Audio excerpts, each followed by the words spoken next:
baju kebaya merah itu gini-gini, tunduk nanti diri gini, terus gini lagi.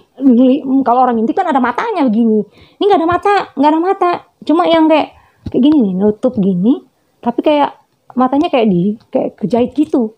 Coba ditabrak sama Takino itu, rapat banget di dinding begini. Itu kalau adeknya Mbi ada di sini, nggak tahu. Memang dia diincar, nggak ada orang di dalamnya, nggak ada supirnya. Digali, itu ketemu apa? Ketemu yang selongsong untuk stop kontaknya mobil 9 tahun yang lalu itu, waktu kecelakaan mobil itu.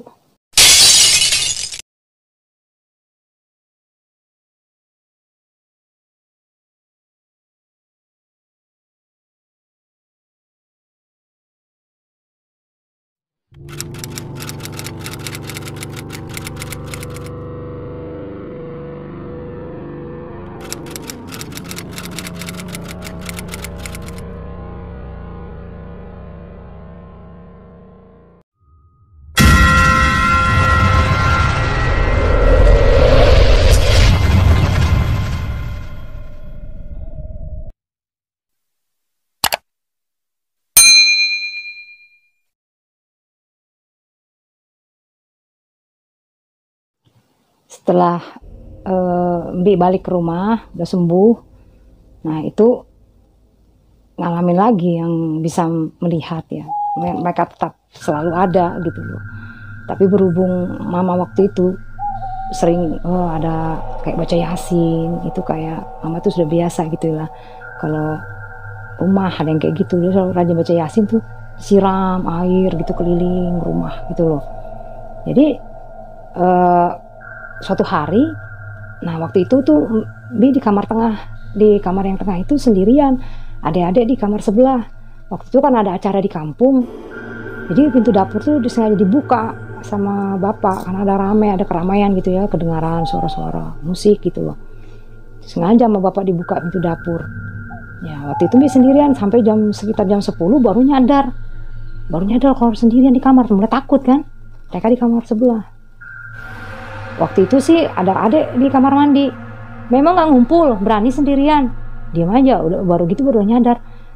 Nanti kalau ke sebelah katanya gitu, nggak usah noleh-noleh ya katanya gitu, karena kan tahu pintu dapur kebuka. Kenapa juga gitu loh, diomongin kayak gitu. Akhirnya pas waktu Mbi mau ke sebelah, malah itu yang jadi kayak ke doktrin, jangan noleh ke sebelah, malah mau noleh gitu loh. Nah waktu mau keluar dari pintu, mau noleh ke pintu dapur, ada sih, nggak usah noleh, ada nggak enak perasaan. Dan itu asli Mbi bisa melihat,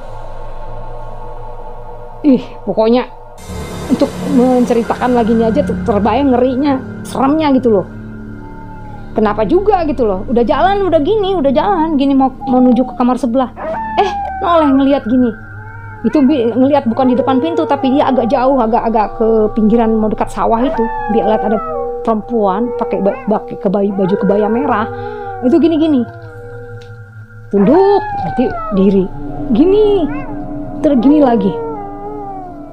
Sempat Mbi liatin gini sih, apain orang pakai baju kebaya merah kayak gitu. Terus dia kayak yang gini. Udah lama Mbi mundur gini, mundur terus kan, ambil jalannya mundur ngeliat gini. Kayaknya sih ya ini bukan udah pokoknya pikiran gitu, lari langsung. Nah besoknya baru ada yang cerita, ibu ya, teman akrabnya mama tuh kita suka panggil ibu kan. Si ibu itu cerita, katanya anaknya tuh pernah dia kena shift malam, mau lewat motong jalan depan rumah kan, dia suka ada yang motong jalan gitu kan, karena kalau lewat sana muter jauh. Nah, motong depan rumah itu nggak jadi, gara-gara waktu dia mau lewat itu dia melihat ada orang pakai kebaya merah melintas di depan kamar kami. Kamar kami kan langsung ke halaman depan gitu, jadi dia situ orang sering melintas lewat. Nah itu nyata banget ngelihat orangnya tua pakai baju kebaya merah. Udah kayak gitu Mbi ceritain gini ke adik-adik Mbi, tapi mereka sih orangnya namanya orang pemberani ya, santai aja nanggapinya. nggak ada yang hah ada apa gitu, nggak juga nggak gitu. Udah dengan ketakutan sendiri ngeliat yang kayak gitu. Nah malam besoknya itu kan kalau di kamar yang tengah itu adik Bi itu kan ada 4 orang yang ngumpulnya di kamar itu tidur. Itu ada Iin, ada dia, ada Romi, ada Yuli, berempat karena ukuran kamar juga gede 6x6. Nah kalau dia di ranjang yang besar, ada satu ranjang besar tuh bertiga, dia, Yuli sama Romi. Nah di situ Bi nyelip karena nggak pernah lagi tidur sendirian, nyelip di tengah-tengah. Nah malam itu kepikiran banget yang cerita yang si ibu yang lihat sip malam tuh, anaknya ngelihat itu yang lewat-lewat itu. Bentar-bentar Bi ngeliat ke jendela. Nah jendelanya itu kenapa juga gitu ya, gordennya nggak ngepas sama jendela. Jadi jendela itu ada yang segini loh, nggak ketutup. Terus gorden juga ke depan. Nah pas mau tidur itu Bi kan lari selimut gini, tapi sebentar-bentar ngintip. Tapi dia gitu. Dia sudahlah tidurlah gitu. Mau bilang jangan tidur dulu, temenin gitu kan Bi orang nggak bisa tidur cepat. Gini senggol-senggol gitu. Udah lama bener itu mah, bener kejadian. Ada yang lewat, lewat melintas.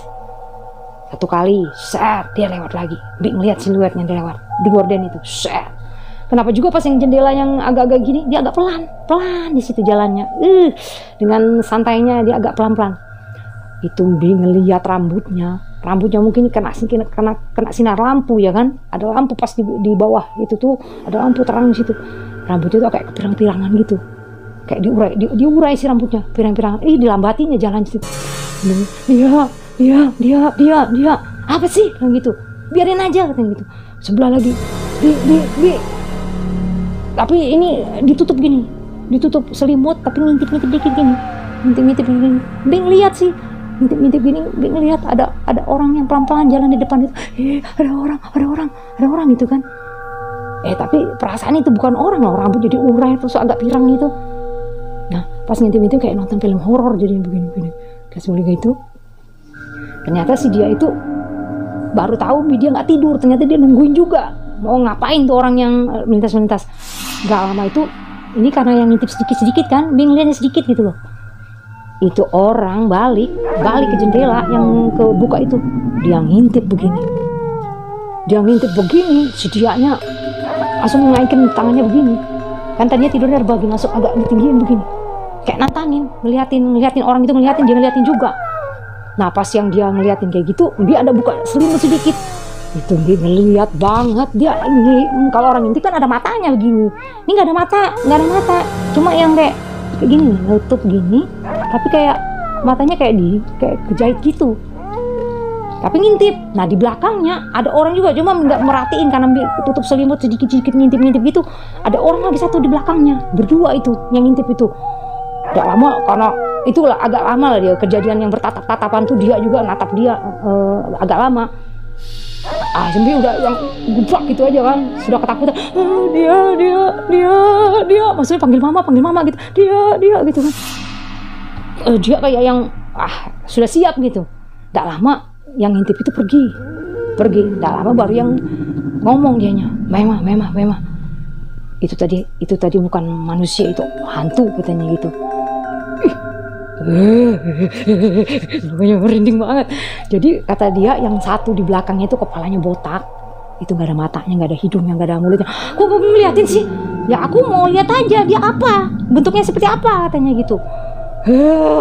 Pokoknya udah sudah yang kemarin ngeliat kebaya terus ngeliat yang kayak gitu lagi, udahlah sampai yang jadi udah ya kejadian yang ngeliat yang kayak gitu ya. Nah itu lagi ya, mungkin karena tadi mama suka baca Yasin itu nggak bisa dia masuk ke dalam rumah gitu loh. Sebenarnya niat mau ganggu, mau apa gitu loh. Dan juga ini adik Bi pemberani kan, dia kalah kayaknya energi ya istilah itu ya, dipinjem energinya kalah. Terus besoknya mama tuh bercerita sama bapak, Bi dengar ngobrol-ngobrol sama bapak kayak mau pindah dari situ, bukan karena nggak tahan sama hantu kayak gitu. Kalau mama sih dijamin nggak ada takutnya yang kayak gitu. Mau pindah tuh nggak tahan sama kecelakaan, itu kecelakaan masih terus loh berlangsung.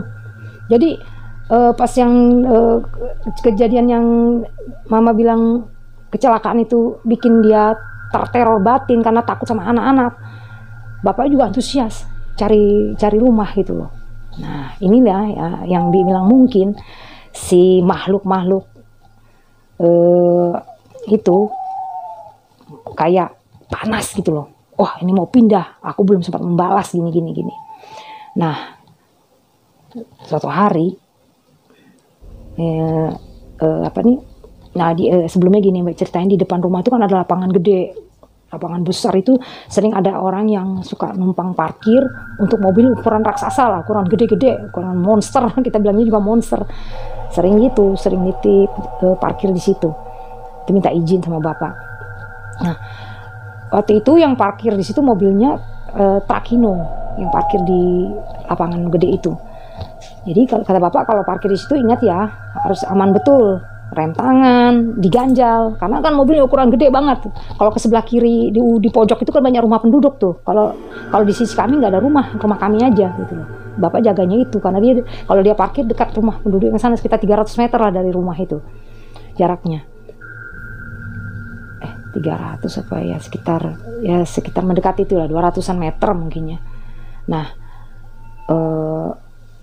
jadi waktu itu mama sama papa ada acara di kota Bandung. Jadi udah bilang mama bisa mungkin sampai tengah malam baru pulang. Jadi kami di rumah nih waktu itu rasanya Bi ikut kayaknya, lupa juga. Tapi Bi nggak ada di rumah, entah ikut entah acara sama teman atau gimana, lupa juga. Jadi waktu di rumah itu yang tertinggal adik-adik Bi sama kakak Bi, terus 3 adik itu dia Romi sama Yuli. Ini nggak tahu di mana ya, lupa. Jadi waktu ditinggalin itu mereka kan punya kebiasaan tuh kalau malam-malam gitu, kalau nggak ada mama gitu sampai tengah malam tuh baju mama dibongkarin sampai berserak lah, karena dengar mama mau tengah malam pulang, berserak lah, dicobain semua baju, sepatu segala macam. Nah pas lagi asik-asiknya pakai sepatu segala macam kan gorden ketutup, jadi nggak lihat di luar. Itu dengar ada suara mobil sih, ada yang gitu. Si dia nyangkanya mama sama bapak pulang. Wah beresin gitu loh. Yang berdua kabur ke kamar sebelah, tertinggal dia sendirian dengan pasrah aja gitu loh. Pasrah aja duduk di ruang tamu. Ya udah kalau mau dimarahin kayak gitu kan, duduk aja di ruang tamu gini, nungguin lah, pura-pura tekun lah gitu, nungguin mama sama bapak. Nah dia itu ingat kan yang tadi ceritakan, dia itu kan yang teriak waktu ada orang ngomong tentang sajen kambing itu, yang dia bilang apa, setan minta kambing, kami aja makan tempe, yang dibilang deg-degan waktu dia ngomong kayak gitu. Nah dia itu sendirian di ruang tamu, tertinggal situ duduk dengan manisnya, nggak ikut kabur ke sebelah, duduk di situ di ruang tamu mendengar suara zutu mobil. Nah ini kan kusen pintu, dia duduk di sini, itu di sofa itu di kusen pintu, kusen ini pintu masuk di sini. Jadi ginilah gambarnya. Nah di sini nih.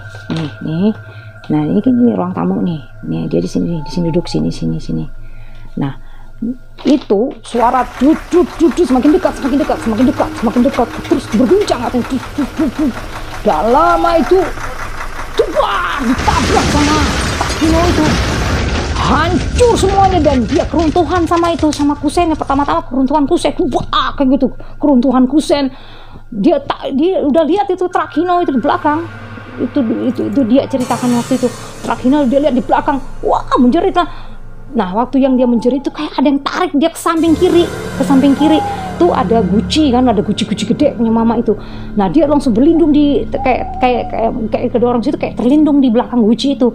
Nah pas yang dia berlindung di belakang guci itu, mobil tuh yang terus ngededet maju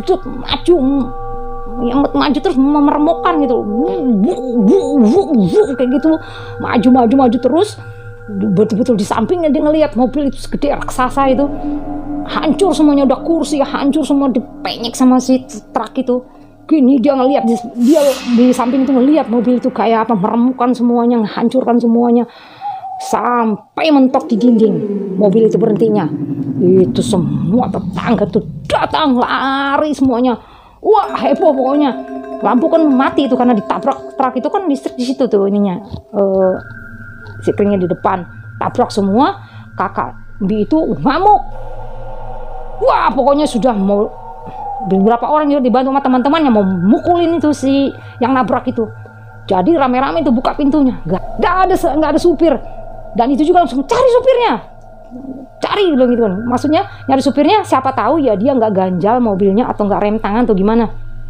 Nah, waktu supirnya pun datang itu juga dia sampai ngejeprok, gemetar, nggak. Sudah semua rem tangan, udah pakai ganjal, dan itu juga kayaknya nggak masuk akal kalau bisa nabrak. Jadi begini, dia parkir tuh begini posisinya. Nah, dia kan parkirnya begini. Di sini dia parkir, kalau dia pun ngeglosor nggak di rem tangan, itu dia akan ngehantam dapur di sini. Nih, tapi ini dia jalan sini, di sini dia mengkol, dia belok sini, baru dia masuk ke sini. Begitu. Ini juga ada agak nanjak sedikit. Kalau dia pun ngeglosor ya, itu dia ke dapur. Tapi kalau dia jalan pun juga rasa nggak masuk akal karena ini ada agak naik gitu. Nah, agak naik dia belok ke sini, baru dia nabrak. Itu pokoknya rumah tuh kayak kehantam gempa bumi, hancur lebur semuanya, remuk ruang tamu itu sampai mentok di dinding belakang, dan mobil itu rapat banget di dinding begini. Itu kalau adeknya ada di sini nggak tahu. Memang dia diincar banget dia. Pas dianya udah dilihat kayak gitu sama tetangga, gimana dia gini, dia baik-baik aja ya, itulah mungkin dia sakti ya, dia otot kawat tulang besi kayaknya. Dia alhamdulillah nggak luka-luka, cuma pas mama datang ya mama pingsan waktu itu. Wah, pokoknya niat mau pindah tuh kuat gitu loh. Jadi nggak lama mama ya kayak penasaran banget, karena ini memang kemarin nggak terlalu bukan nggak percaya sih percaya, tapi nggak yang nggak meyakini kalau mau bisa menghantam dan mau membunuh gitu loh. Nah, kali ini mama betul serius nanya ke ibu, Bu, tolong ceritakan ada apa sebenarnya, nah gitu sama si ibu kan. Nah, jadi ibu tuh akhirnya cerita. Maaf ya ibu, dia bilang, saya mama bukan nggak mau cerita, dia bilang gitu kan, tapi nggak enak aja ibu, takut gimana. Ah, nggak apa-apa, ceritakannya. Jadi cerita 9 tahun yang lalu katanya di situ pernah ada kecelakaan. 9 tahun yang lalu dia cuma gitu aja, pernah ada kecelakaan Bu. Dia nggak bilang juga ini ada apa, kecelakaan di mana, posisi di mana, nggak bilang juga. Nah, dia kayak yang masih sungkan juga. Bi sih yang penasaran banget sama dia, ceritain aja lah Bu, kecelakaannya di rumah ya. Oh enggak Neng, enggak, dia bilang gitu. Ngomong kayak gitu ibu tuh. Jadi ya sudah ya, kejadian yang rumah runtuh sampai yang kalau teman-teman lewat itu kan dulu jalan ke Bandung, lintas kemana ke kota Bandung hanya lewat situ kan. Jadi orang selalu kalau ke Bandung apa lihat rumah itu rubuh. Ada juga sih yang bilang, Mak mau bikin garasi ya. Garasi apa itu, hancur lebur ditabrak truk. Jadi setelah kejadian itu, besoknya dia sama bapak tuh mau nyabut singkong di samping rumah. Nah, di sekitar sinilah, gambar lagi ya. Nah, di sini nyabut singkong di sini nih. Nah, di sini nih mau nyabut singkong tuh di sini nih, ada kebunnya bapak di sini. Jadi pas yang gali gitu sama bapak berdua nyangkul, pas di posisi sininya nih, pas dekat yang trotoar ini, dekat trotoar, Mbi gali di sini. Itu Mbi ketemu itu loh, apa namanya, kayak di depannya mobil ada zaman dulu tuh kan, kayak di depannya tuh ada yang kayak plat gitu ya, hardtop itu tempat meter apa segala macam apa ininya, di speedometer tuh ada plat gitu. Mbi ketemu lempengan itu, agak dalam galinya. Pak, ini apa ya Pak? Bapak bersihin kan, bapak bersihin. Oh ini mobil hardtop ini, katanya gitu kan bapak. Dulu kan bapak punya mobil dinas hardtop. Ini mobil hardtop ini dibersihin sama bapak. Terus Mbi masih gali lagi ke agak ke sampingnya lagi. Pas Mbi gali, itu ketemu apa? Ketemu yang selongsong untuk stop kontaknya mobil. Dia agak memanjangnya selongsongnya gitu. Itu dengan selongsongnya. Pak, ini apa Pak? Loh, ini kunci mobil. Ada kunci mobilnya lagi masih nempel di situ. Hardtop, Toyota hardtop. Terus kenapa juga gali ketemu lagi onderdil mobil tuh ketemu. ketemu lagi hardtop, semua hardtop, dengan bapak bilang ini masih satu seri hardtop yang kayak kita mobil kita di Palopo dulu, kata bapak. Oh ya pak. Terus gitu, nggak lama ketemu setirnya, cuma setirnya itu udah yang nggak ada ininya, cuma tinggal besinya aja. Ini setir hardtop ini. Wah, jadi karena Mbi penasaran, Mbi datangi si ibu. Jadi pas Mbi datangi ibu, ini ibu ketemu loh, ini apa, ada yang ini kayak mobil-mobil itu di samping rumah, katanya gitu. Si ibunya langsung diam gini. Oh iya nih, ketemu yang kayak gitu. Iya, coba ibu lihat. Jadi dibawalah si ibu ke rumah. Jadi ada mama, udah lengkap, kami dengar yang mau diceritain gitu ya. Kita kumpul semua di ruang tamu itu. Jadi ruang tamunya masih dalam keadaan porak-poranda. Jadi duduk di situ. Jadi biar seru kayak ya ceritanya, dengan suasana hancur lebur gitu. Ibu, iya punten pisan, dia bilang, maaf banget ini bu, saya mah sebenarnya nggak mau cerita ini, maksudnya mendetail karena katanya sering dengar ini si Mbak Erma begini, si ini melihat Mbak, ya paling sering sih Mbak Erma gitu. Jadi gini ibu, 9 tahun yang lalu itu waktu kecelakaan mobil itu mobil hardtop punya itu nyungsep masuk pas di kamarnya ibu ini katanya. Dulu kamar ibu itu kan nggak ada, itu mah selokan besar, selokannya gede itu jadi kayak sungai gitu. Nah, karena rumah ini mau dibangun itu diuruk, jadi nggak ada itu, sudah si selokan itu ditimbunlah di situ. Nah mobil itu pas nyungsepnya pas di situ di kamarnya mama itu. Waktu yang mobilnya diangkat, kata si ibu tuh, mobil diangkat itu tuh mobilnya ditaruh di sini. Waktu itu belum ada trotoar kayak gini, jalannya masih biasa aja, belum ada trotoar segala macam. Mobilnya dionggokkan di sini, jadi nyungsepnya di sini si mobil itu. Bu, kalau boleh tahu banyak yang meninggal nggak, kata Mbi? Aduh Neng, maaf ya puntennya, dia bilang gitu. Yang meninggal itu rombongan pengantin, dia bilang. Mbi langsung merinding.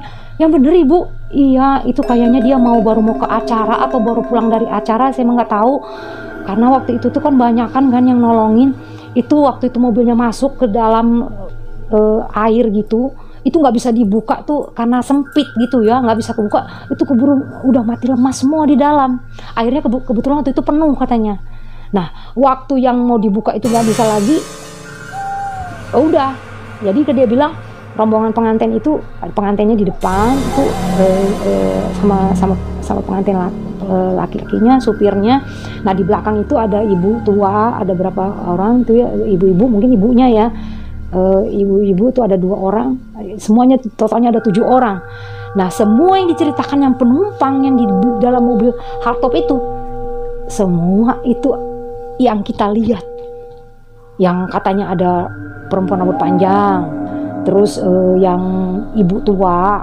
Nah kalau yang pakai baju kebaya segala macam nggak tahu, cuma tua, ibu yang tua itu ada 2 orang, semua totalnya 7 orang. Itu betul-betul meninggal itu. Itu seperti kami mendapatkan sebuah kisah misteri yang terbuka, mendapatkan kisah misteri inilah yang sebenarnya akan terkuak gitu loh. Ternyata ketemunya si barang-barang yang tertimbun itu akhirnya menguak cerita itu. Oh jadi ya dia di situ. Nah karena bilang sama bapak ya, Pak timbun aja lagi di situ. Jadi si yang benda-benda kami dapat itu kami kubur lagi di situ, di posisi sini kami kubur lagi di sini. Nih di sini dikubur lagi di sini si benda-benda itu. Jadi udah kayak gitu ya. Sehabis cerita itu pun, sehabis yang ibu ceritakan itu, dan kita juga sudah ketemu misteri apa sebenarnya, apa yang gini. Berangsur itu yang kejadian perwujudan, penampakan segala macam, gangguan itu agak berkurang dan agak yang aman lah, nggak terlalu yang parah banget. Nah setelah yang udah agak tenang gitu kan, nah itu sudah nggak tahu lagi, udah berangkat kuliah ke Kalimantan. Itu keluarga kami pindah ke Batu Jajar. Terus tahun 2013 Bi ada ke sana. Jadi kalau ke Cimahi, Bi selalu menyempatkan diri ke Cilember ya kan. Jadi waktu itu karena sudah anak udah gede, Ibu juga bawa suami. Ayo kita ke sana yuk, ke Cilember, liatin rumah yang itu. Karena mereka itu sudah sering dengar cerita Bi seperti ini. Kayak ada apa namanya? Kayak ada kontak gitu loh. Apa yang diceritakan dengan kondisi itu kayak senang. Ih, mah ini ya rumahnya. Nah waktu ke situ tuh nggak bisa masuk karena diseng semua. Tapi karena Bi bilang saya dulu tinggal di sini loh, itu rumah saya dulu. Ya orang yang itu ngizinkan masuk, itu ditutup seng semua, nggak bisa masuk. Begitu masuk ke dalam sama anak Mi sama suami juga. Jadi anaknya Bi tuh, Mak di sini ya Mak, tante dia yang ditabrak tak gitu. Iya di situ di ruang tamu, pondasi masih ada lengkap pondasinya. Terus di sini ya kamar yang ini ya Mama yang diseret sama hantu pengantin itu. Iya ini di sini.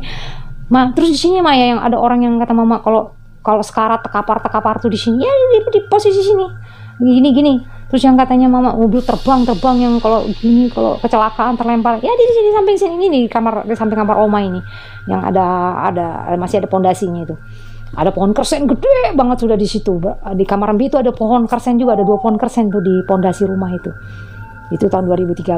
Nah pas tahun berapa ya terakhir 2018 ya kami pas pulang dari jalan-jalan dari luar negeri sempatin ke Bandung, tetap kita ngelintas ke Cilember. Nah pas melintas itu nggak singgah sih karena cuma sebentar kan, kita mau ke tempat wisata juga, lihat ke Cilember, oh ternyata di tempat posisi yang rumah Mbi itu di sininya. Nah, yang di sini ini ya, di sini lah, ini jalan masuknya di sini, jalan masuk. Ini ada kafe franchise terkenal sih. Franchise terkenal di sini. Nih dia masuk sini, dia ngadapnya sekarang ke sini, ke arah sini mukanya. Nah, dia di sini posisinya tuh, si kafe itu.